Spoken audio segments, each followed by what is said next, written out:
master of my fate. I am the captain of my soul, and I am the king of my dreams. This holds very true for our guest speaker today. She is a successful entrepreneur, passionate politician, speaker and advisor to ex-CM Maharashtra, Devendra Fadnavis ji, BJP spokesperson, TEDx speaker, SDG and government policy expert, Shweta Shalini ji. Thank you, Shweta ji, for joining us once again.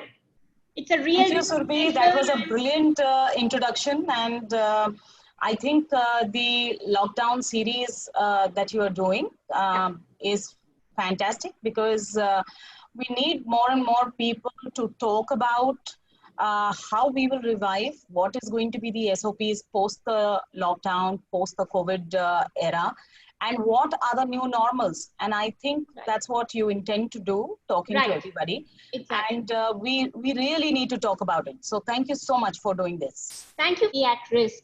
Industry body CII said that more than half of the tourism and hospitality industry can go sick, with a possible loss of over 20 million jobs if recovery in the industry stretches beyond October 2020. So the script is similar in many of the sectors like services and industries, manufacturing or non-manufacturing sectors. So what impact do we see of the outbreak on the job market specifically? So, because there's definitely distress in people. Yes, so many other kind of jobs. I think every challenge is an opportunity, and hence a lot of other jobs are going to be created during these testing times. The fact is, we need to now start looking at areas which is going to create jobs, and upskilling is required. So for example, today we are making 3 lakh PPE kits.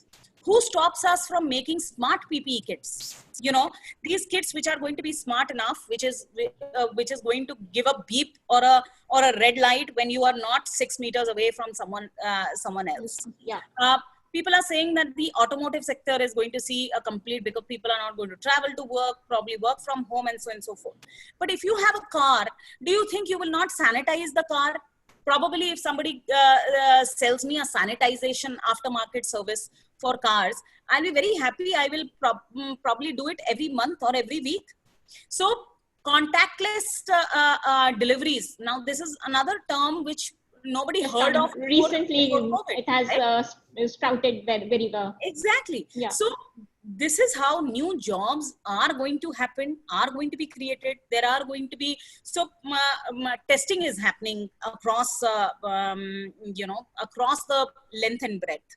And these testing booths are being run by people who are testing it eventually. Swabs are going to be created. So, you know, the different sets of jobs is going to be created. As far as tourism is concerned, which your specific question is, or real estate. And hospitality. Hospitality, yeah, yes, yeah. You are right that this is going to be a very badly hit. I think sector. Aviation, travel and tourism is going to be really badly hit. But trust me, especially in India, I still feel that, and thankfully with COVID, what we've seen is, unlike the earlier epidemics, we did not see this pandemic go to rural areas in a very bad manner. So I still feel that tier 2 cities, tier 3 cities, and say something like agri-tourism is still going to be earning a lot of money. People will look at healthier options of going to trekking, healthier options of going out in places where it will come.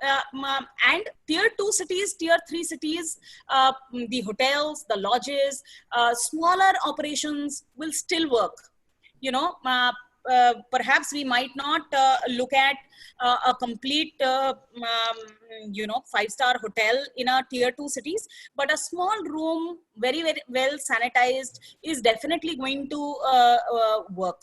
Second, a lot of things, see, eventually we are all humans, we are social people. So, and we will have to do businesses. So we will travel, we will, everything is going to come back to normal, say another 6-8 months. But what will change is perhaps how you enter rooms. So contactless entering of your hotel rooms. So that's why technology